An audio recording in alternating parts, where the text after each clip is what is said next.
continuation for our discussion about Exergy Analysis, and today we will be discussing two topics. First is about Exergetic Efficiency, and the second one is about Thermoeconomics. Okay, so first, what is the importance of this topic? Well, knowing this topic is very important, since if you are able to master these concepts, you will be able to utilize fully the resources na imong ginagamit. Okay? So the first topic is matching end use to source. Okay, so why do we need to match the ang imoang source o ang imoang system, ang parameters sa imong system? Say for example, during space heating or process steam generation. So ang importance ani is that dili masayang ang resources na imong gamit. Okay? Say for example, ang imong kinahanglan lang na temperature is 50 degrees Celsius, and then ang imong source is 1000 degrees Celsius. So unsaon man to niyang sobra, so that will become as waste heat, kay 50 raman imong kinahanglan sa imong system. Like example, sa inito nimo ang room, so pila temperature imong kinahanglan ana? Wala lang, maybe 25. Maintain mo ang temperature to 25 degrees Celsius. So di man na pwede nimo supplyan og more than ana, kay dili na comfortable ang mga people na naadiha sa environment. Okay, so there must be a matching between the source and the end user. So for this figure 7.7, you have a source which consists of fuel and air. So mo nimong supply, and you want to supply heat energy diri sa kaning system. Okay? So ang operating parameter niya is kaning T sub U, i-maintain mo ning system at T sub U. Of course, kung inefficient imong insulation, naagay heat transfer to the surrounding at T sub 1. Okay? So mao ni siya. And also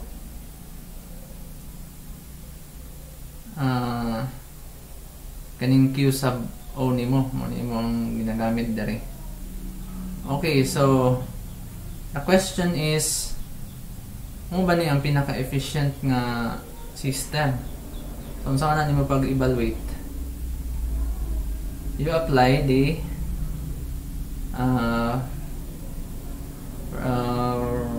first law of thermodynamics, energy analysis, and also the Exergy Analysis. Okay, this one, Exergy Analysis. Okay, anyway, familiar naman and we can define the efficiency in terms of energy of the desired output, which is Q sub U, ang heat nga gina-supply mo sa imong system, and kaning Q sub S. In principle, the value of efficiency can be increased by applying insulation to reduce the losses, and the limiting value will be 100%. Of course, di na nimo maintain. Okay? So pwede nimo ni ma-eliminate kung perfect insulation ang tawag ana. Perfect insulation. Okay. So enough na ba nga makabalo ta sa efficiency? We need also to have another parameter, which what you call the this one, Exergetic Efficiency. Okay, exergetic efficiency. So ang exergetic efficiency gikan na siya diri sa exergy analysis. Ang imong desired output is kani man nga term kani. Kay maura man ni ang imong gi-supply actually sa okay, so unsa ni pag-interpret ng equation? Kani siya nga equation, di ba? Ang exergy nimo is ga-represent man as a work. Mo ni ang total exergy nga gi-input nimo. Mo ni total energy nga gi-input nimo sa system. And then some of that energy will be used sa imo ang environment mo ni ang kinahanglan mo i-supply, and some of that will be thrown to the environment kani mo ni sa ang exergy loss nimo due to heat transfer losses. Kani mo ni ang exergy destruction, no? Naa magini exergy destruction within the system na ay mga irreversibilities. So naa di siya. Okay. So meaning kani ang imo ang objective, ang output nimo divide na nimo by the input mo na ang exergetic efficiency. Okay? And then kaninga term, this is the efficiency. So gilis na lang ng efficiency mo na dahil na imong final na equation. Okay, mo na ang exergetic efficiency. Okay, so kung i-graph na to ni siya, kay ang atong objective ani, unsa ang what is the operating, ang objective nato no, what is the operating temperature within the system nga mo match sa mo ang source, or kung in another statement, kung mao ni ang desired nga, of course no, in designing a system na amang kay giyon nga operating parameter, kung tisabyo ang imong i-maintain dere, pilay dai dapat ang temperature nga akong i-produce. So din ana na sa pag-design no, din ka mo start sa unsa ang required na parameter. Say for example sa mga planta no, naaman na sa example imong boiler, among boiler nimo naamang kay kuan na mga operating parameters, or sa imong mga tanke for pressure vessel for example, naa kay temperature ana kay sa process nimo na anay required temperature. So i-obtain to nimo using this T sub S. So ang question is pila ni nga dili kay ni siya sobra kadako or dili po siya gamay. So kung ato nang i-graph using this one, and mo ni siya nga graph. By the way, ang assumption ani is 100% nga efficiency. No, kani yung gi-graph ang TU. Kung ang TU daw magkaduol sa TS, kaya ang TS nimo 2,200 man. O kung magkaduol daw ning T sub U, ang meaning T sub U ang operating parameter nimo. Magkaduol daw na, like sample dire 1,000, 1,500. Kung 1,500 ang iyang efficiency kay naa dire exergetic efficiency. Meaning kung magkaduol sa 1, di meaning ana nagkalindot ang imong system, no? O kung 2,000 na dire almost 1 dire o 0.9 na kapin. Okay. So makita nato dire nga kung magkagamay pod no, kung dili magmatch ang imong TU o TS, kung sobra kagamay imong TU like space heating, ang imong gi-supply kay 2,200 pero 300 Kelvin ra ang gamiton, ang exergetic efficiency nimo gamay kayo 0.1. Meaning wala nimo na utilize well ang source nimo. So sa bato nimo na kung 300 lang ay pod 2,200 mo supply pagami, no? Pagami nimo kani process steam generation and heating in industrial furnaces. Okay, so that's it. So another question is about costing, no? Kaya ang mga companies kani magidang nila ang target, what is the cost of generating steam, what is the cost of generating kaning product, no? Mo man na siya mo ginanggi pang, or what is the cost of generating the power, no? Example, mga power plant. So the cost, so natay parameter ang gamitan na which we call the cost rate, no? Kaning the cost rate is denoted by capital C. Okay, so mao ni siya iyang gi-cost ang heat loss, no? So unsay pasabot ani? Ang pasabot ani niya pila daw ang cost or gigasto nimo or pila ang nawala nga kwarta pina agi sa heat loss, no? So nindot ni siya nga parameter kay mahibawan nimo kung dili din ako putang insulation mo ni ang mawala sa kuha nga money. So mo ni siya nga parameter. Ang CF is this one. Ang unit is dollars per kilowatt hour. Ang kaning small nga C mo na gitawag unit cost of fuel. Unit cost of fuel based on Exergy. Anyway, explore na to ni later on. Mo ni ang equation, no? Kaya kani siya mo man ni ang Exergy nimo multiply nimo sa CF para mo ang gawas ani dollars na lang, no? Halimbawa nimo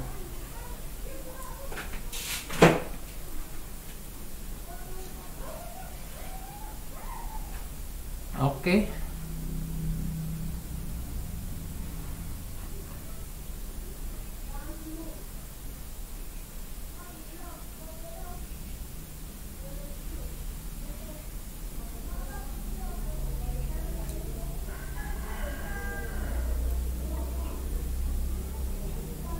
Kung magkadako ang imo ang temperature ratio, sabutan ni kanusa man magkadako pod ang T1 over TO. Ang TO meaning ang T1 ni mo ni temperature sa imong environment, di ba?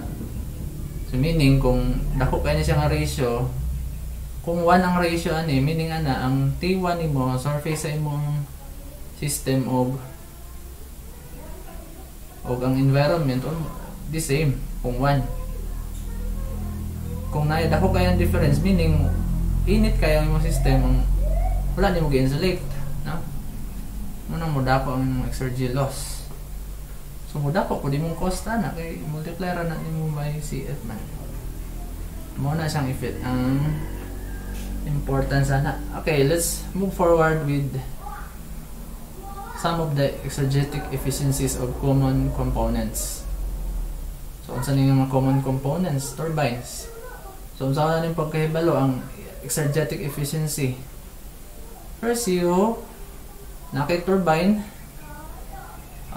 imo ang conduct an Exergy Analysis.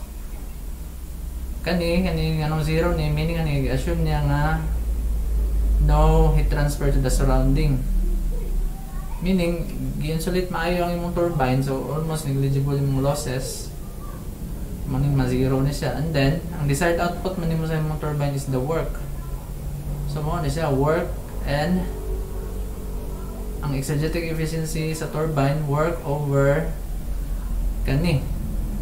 Ano man ni? Specific exergy ka ng change of exergy, no? From inlet to outlet. Ang difference siyempre kay di ba ang Exergy is work.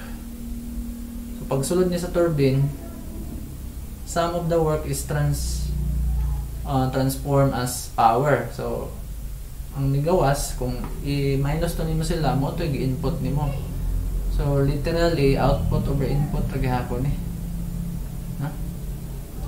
For compressor the same process, but ang imo ang output kay ang desired output naman nimo sa imo ang compressor kay ang kuha naman Exergy naman, di ba? Kani man kani kay dugang mo kag work, ang input nimo kay work negative. Mo ni siya. For heat exchanger, kung without mixing, mo ni example kung wala sila nag-mix, timanan na nimo ning kung ano 1, 2, 3, 4 kay lahi na sila nga fluid. Mo ni siya.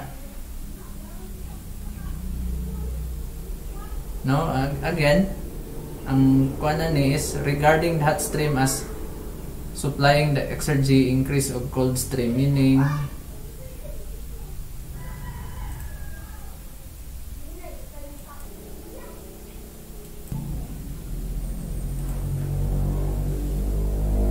okay, so again, ang statement na is regarding the hot stream as supplying the exergy increase.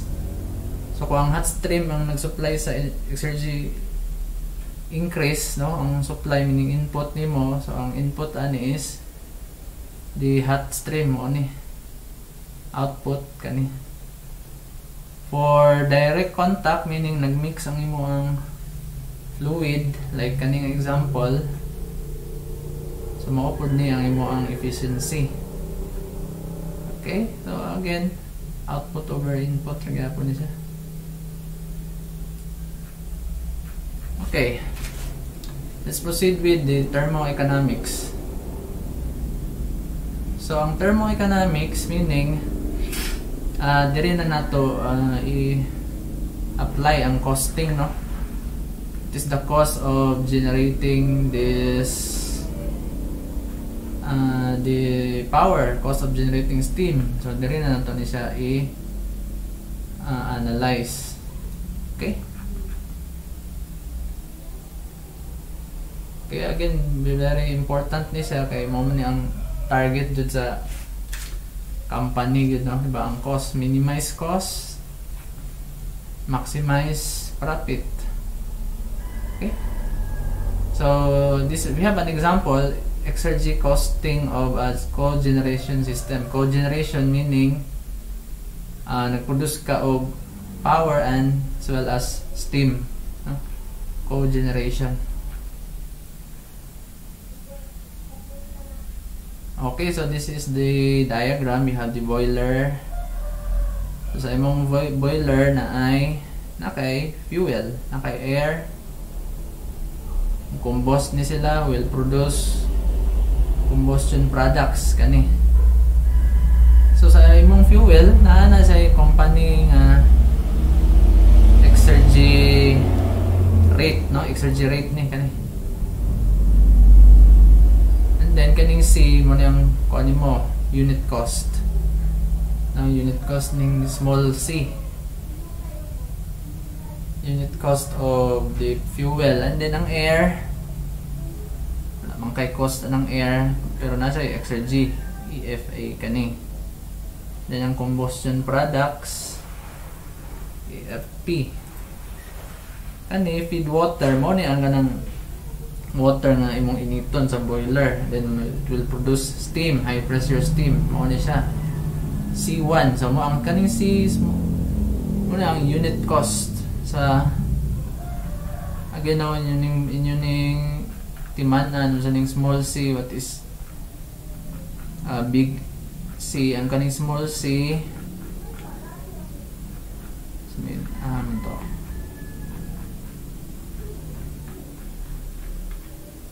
ay dere sa bus.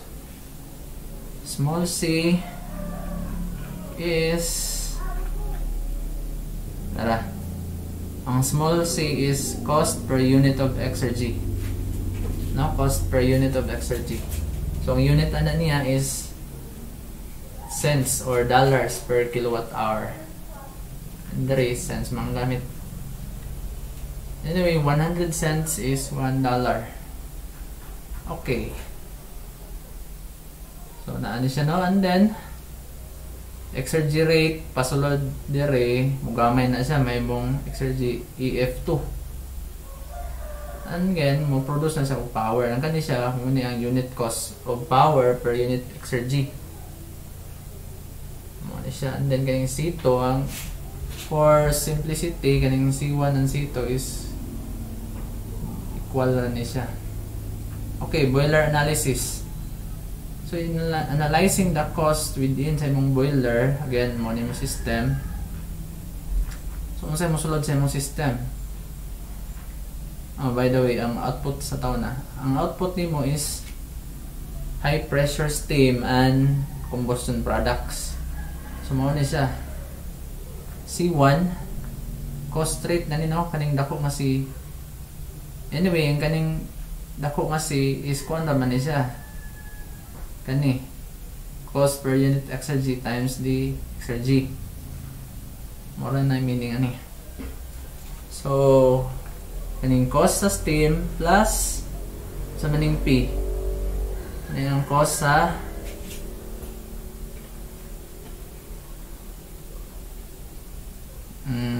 combust wherein ang ganing mga subscript dere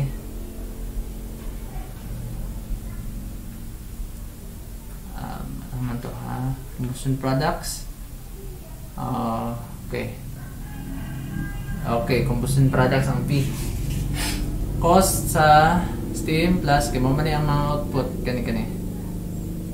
Kung magbutang ka og boundary dere mo ni ang output nimo ning duha. So cost ani plus cost ani is equal to input cost sa kaning fuel cost sa cost anyway gi-account ang cost sa air plus cost sa water plus ZB. Unsa ning ZB? Kaning ZB mo ni ang maintenance cost sa imong boiler or of operational cost. ZB ana siya. Okay? ZB accounts for the cost rate associated with owning, apil ang owning and operating the boiler. So, apil na ang kuan ni capital cost nimo, then ang pag-operate, maintenance, apil na. Okay, so unsay mga given ani for this chapter, no, lisod man ni computer ning exergy rate sa fuel, no, kay by element man na imong account. So for this chapter, by the way, sa chapter 13 is i-discuss. For this chapter, i-assume nga given kani pod given. And then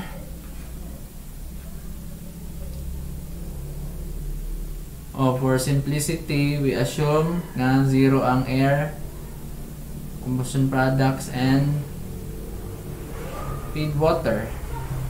Ang cost nila. I-assume. And then, so kanina lang mabilin.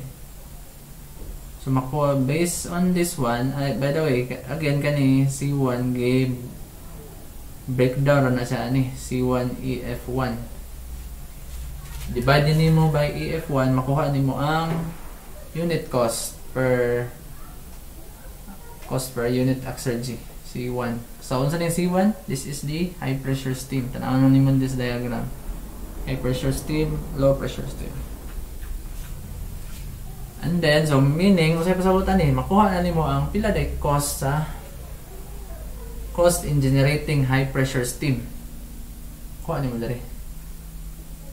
And then kung gusto nimo makabawalan ang cost in generating the power kani CE, you'll conduct turbine analysis nga cost rate balance. So ma-offer ni siya. So sa meaning E mo ni ang cost sa electricity plus C2 mo ni ang low pressure steam is equal to C1 plus cost rate sa maintenance operating turbine, no?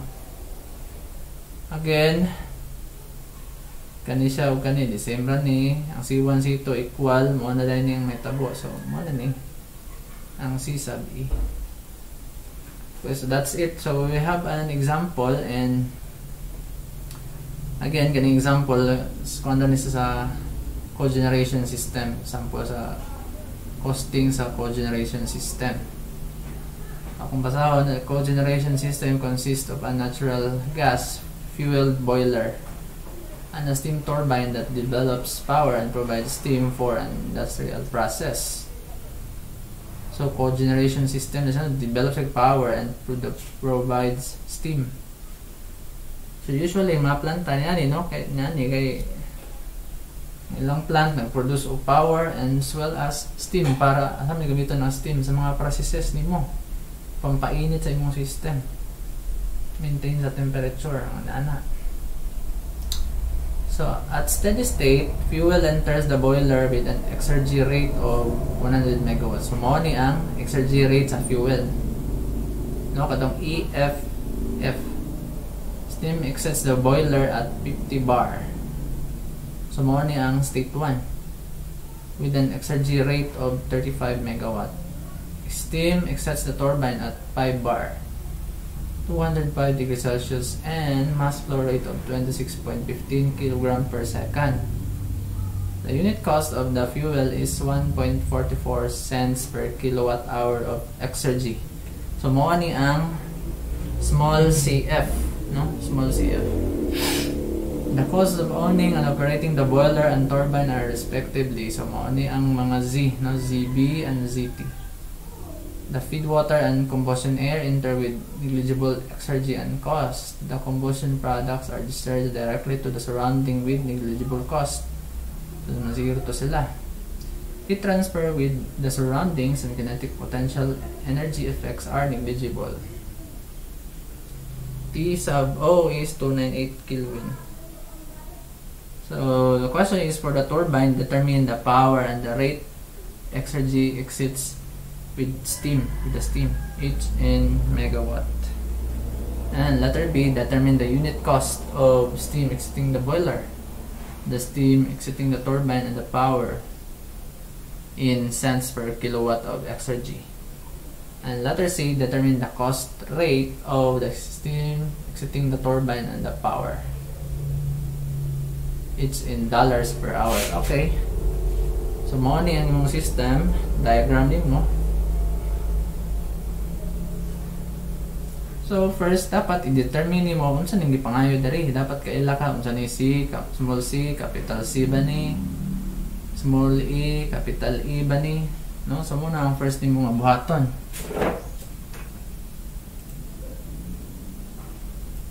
Okay, so this is the diagram for the problem.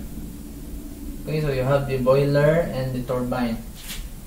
So, within the boiler, yung boundary niya, you have fuel, air, and feed water entering the system. Ang magawas dere is high pressure steam and the combustion products. Okay, so this is state 1 and state 2. Okay, so you have the work. Ang uban ng mga description nasa book. Okay, ang first na pangutana is what is the work sa turbine mo? Again, yung work sa turbine kanira imong tanawon. Ang work sa turbine mo, no, assuming nga ang Q nimo ani 0. Assuming 1 given. So the work will be M times H1 minus H2. Okay? Ang mass flow rate is given. Ang kaning 0.1, 0.2 given ang pressure and temperature. So di na ito nakuha nun. Ano basic naman na siya. Basic lang yan. No? H1 base sa table.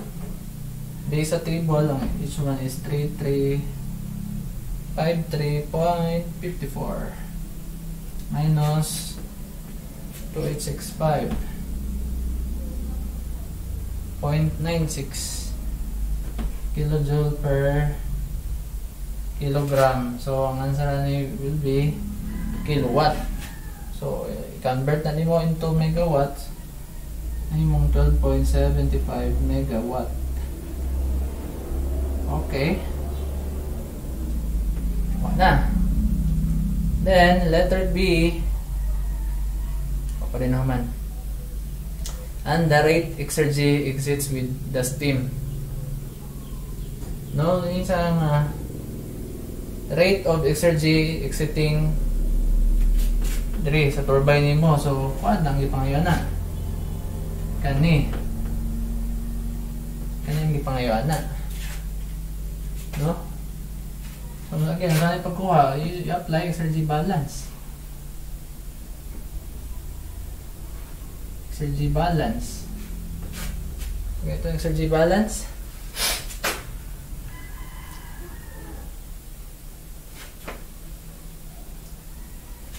Or this is just equal to katong m dot small na specific exergy. Right? Which is just equal to m dot h2 minus h1 minus to s2 minus s1. Tama? Okay? So anyway, kani F1 given man eh. Given kani pod makuha table from the table. Therefore, EF2 will be anyway, substitute na ninyo 20.67 megawatt. Okay, mo na siya. Ang letter B, so diretso sa letter B mag-focus, no? Determine the unit cost of the steam exiting the boiler. Exiting the boiler, so kani daw. Unit cost, so meaning ano lang unit cost? Katong small, take note na ang kaning small si unit cost ni. Unit cost or per exergy. Kaning dako nga si unit cost rate. Cost rate. Ang dako nga si this is just equal to small c times E. Or dili ano ni? Ano na nato ni kay exergy na. Kani po ani man tong notation nato sa exergy. Basin malimot, basin makuha na itong kuha na ba? No, exergy. So, kani daw, si sub 1. Ano itong pangitaon. Okay, so again, saan na pakuha? You apply the cost rate balance. No, cost rate balance. Given, anyway, i-analyze naman to. Small c and then is equal to CF fuel plus ZB.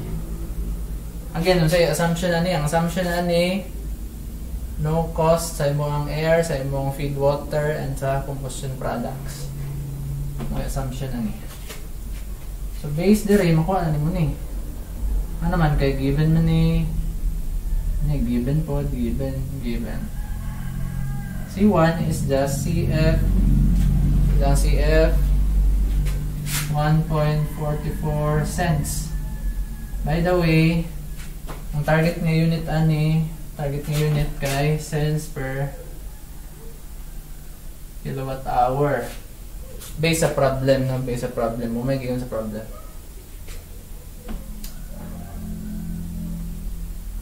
Okay?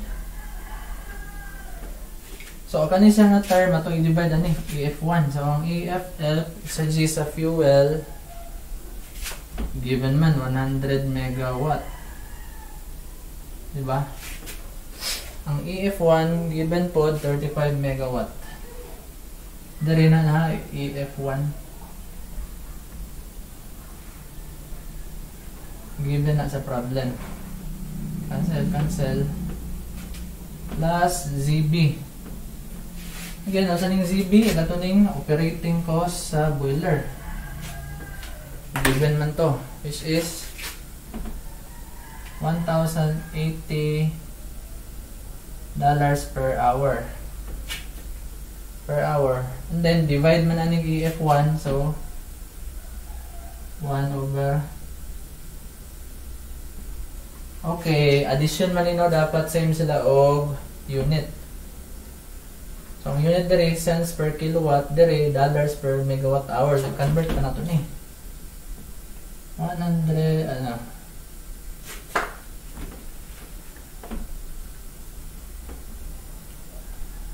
$1 100 cents, and then 1 megawatt 1,000 kilowatt. So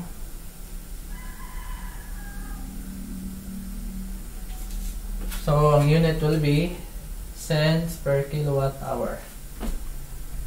Kung i-add na nimo ang answer ana will be 7.2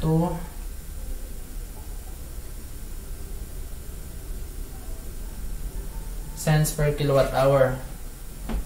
Okay. Pasabutan na, ang kaning high pressure steam, ang pagproduce ana mo ni, it will take 7.2 cents per kilowatt hour. Okay. Another nga gipangita is the cost sa electricity. Unit cost sa electricity. Okay?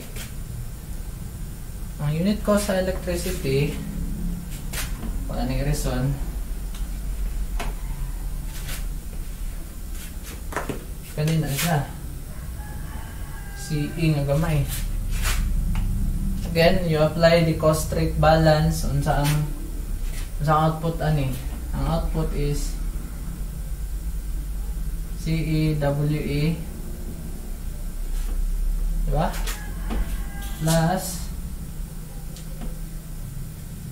kani C2 ni ang C2 C1 equal ano na to yan. F2 is equal to C1 F1 plus in out.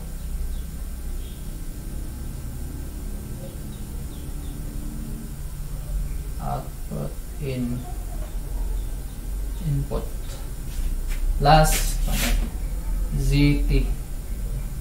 Okay. Sumuha ni siya. No? But then again, kani equal naman isa sa C1. O kani given, nakuha na, given, nakuha na, given. Kanira. For CE, same process, no? Din na nato isulat. 8.81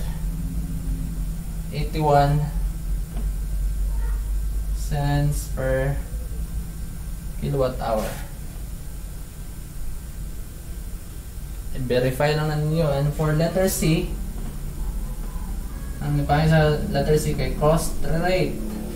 Cost rate sa low pressure steam and power. So meaning C nga dako, C2. So this is the C2E capital EF2 and power. So ang power is CE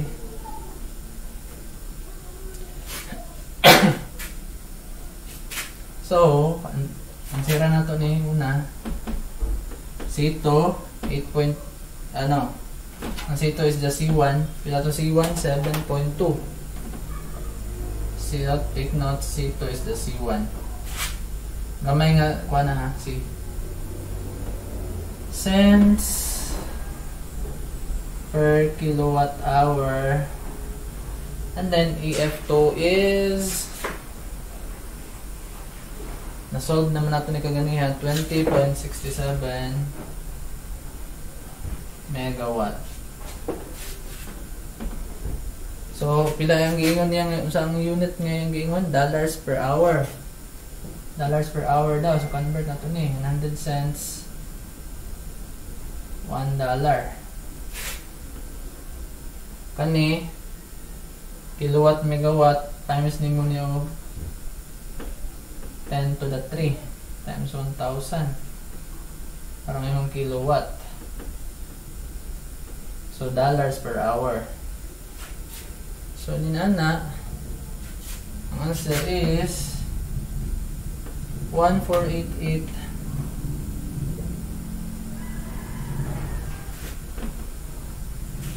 Oh, take note. Ang imo ang low pressure steam will cost you $1,488 per hour. Mahal kayo. Huh? And then for the electricity, pinaka-importante, no? Pila ang cost sa imong electricity? So mo na isa very important isa nga parameter, no?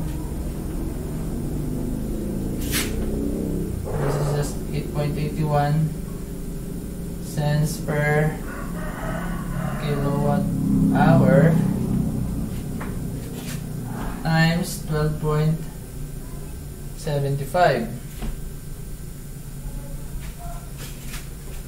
Ano yung reason? And then 1 megawatt 1,000 kilowatt 100 cents $1.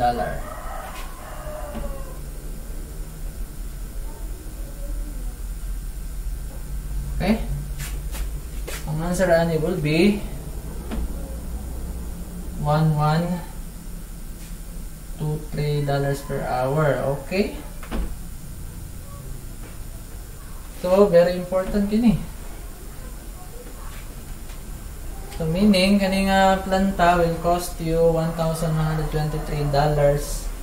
per hour to generate electricity. Cost of electricity man eh.